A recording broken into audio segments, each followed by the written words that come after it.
Hey guys, how's it going? So recently Michigan has passed a couple gun control laws. The so-called safe storage, making it safer for the criminal to enter your home, as well as the universal licensing, background checks, and registration schemes for all guns, including long guns. Those have been signed into law. They will take effect about a year from now.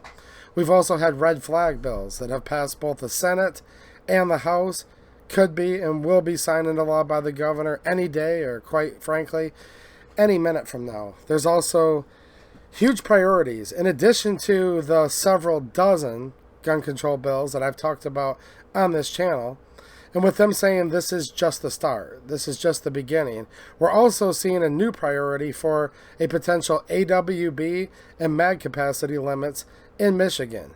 Now, here's another gun control bill that was just introduced, and this is House Bill number 4358. It involves CPL holders, which in Michigan is a concealed pistol license, otherwise known as a concealed carry permit, whatever you want to call it. These vary in different states.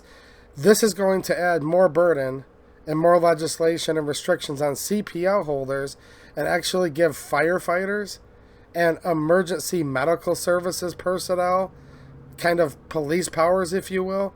Let me go over this because this is kind of crazy.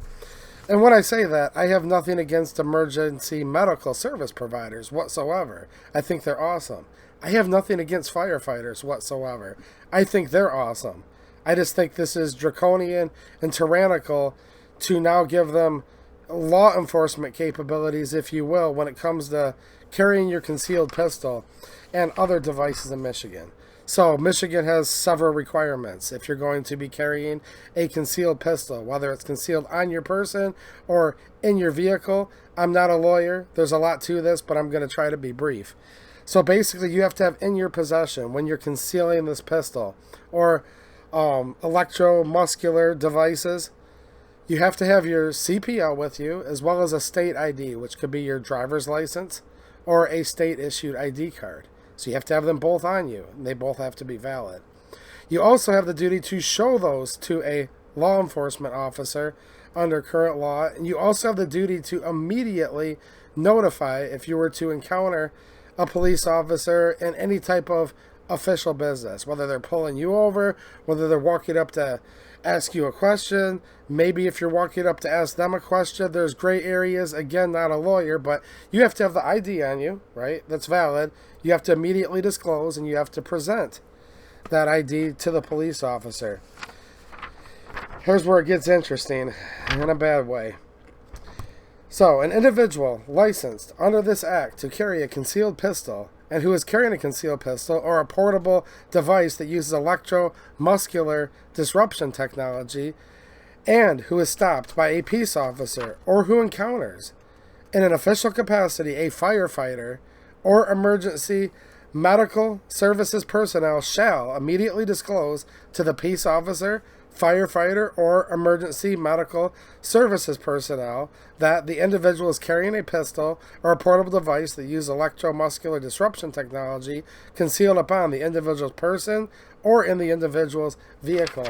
So you can see the bold text. These are things that are added to the current law that would become law if this bill passes, and they're adding these emergency medical service personnel and firefighters that you would now have a duty to disclose to them as well. Now, there are going to be consequences with this, like all of these bills. An individual who violates subsection 1 or 2 is responsible for a state civil infraction and shall be fined $100. That's basically say that you have to have your license and your CPL on you. That's section 1.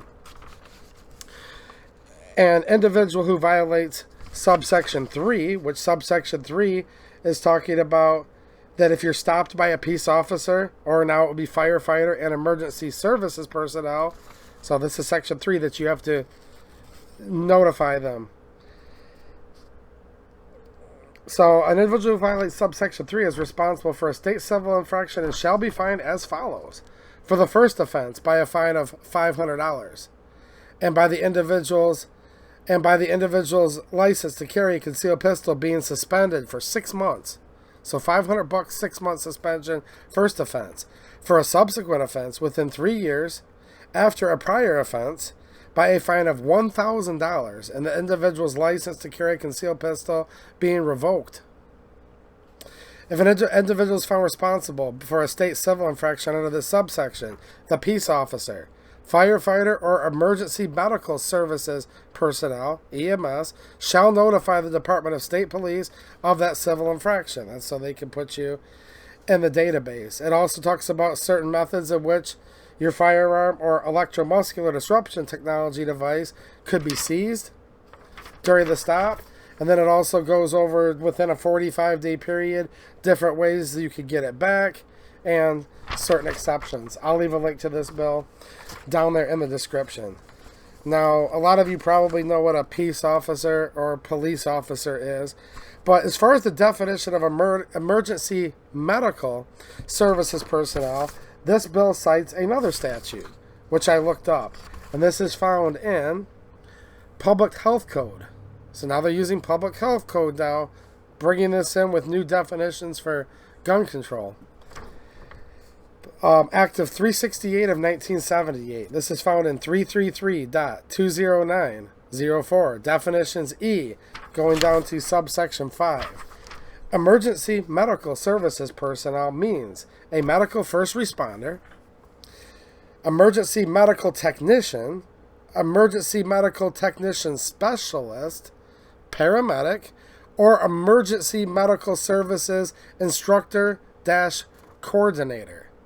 Now, some of these are obvious. I know what those are, but I don't know what all of those mean. But I'm seeing the word instructor-coordinator in here, which in my opinion doesn't necessarily mean just an emergency person that would be responding to the scene of an accident. Yeah, this adds a whole other list of people where you could be criminalized if you're not now notifying and showing your papers, if you will, too. And then firefighter, there's a simple definition that includes basically all firemen, whether they're full-time or volunteer. And there's a whole separate definition for that. But I don't want the video to keep going. I think most of you know what a firefighter is. But I'm going to hold this here so you can see one more time. This would add this whole list of people, whom I don't even know how I would know who half of these people are if I were to encounter them in their official capacity, where you could get criminalized if you're not showing your papers and complying with the already large list of restrictions that come with being a CPL holder and carrying a concealed pistol in the state of Michigan. Now, one more time. We've now seen dozens of bills, several of the packages which have become law. We see this new bill here, and I assure you, I've spent lots of time in Lansing. I've heard the Democrats speak on the floor in the House. I've heard them speak in committees. I've been reading press releases. This is just the start. They're going to try to make Michigan's gun control similar to places like Illinois, California, New York, and now Washington State, in my opinion, as soon as possible, possibly making it worse. I'll keep you guys up to date when there's more stuff like this going on, and hopefully get some positive videos mixed in here too, trying to find some good that's going on. And I would note that Livingston County, Michigan just passed a constitutional county, Second Amendment county resolution that was way more powerful than the previous one, and it's awesome to see local governments fighting back. Alright guys, thanks for watching, and have a good one.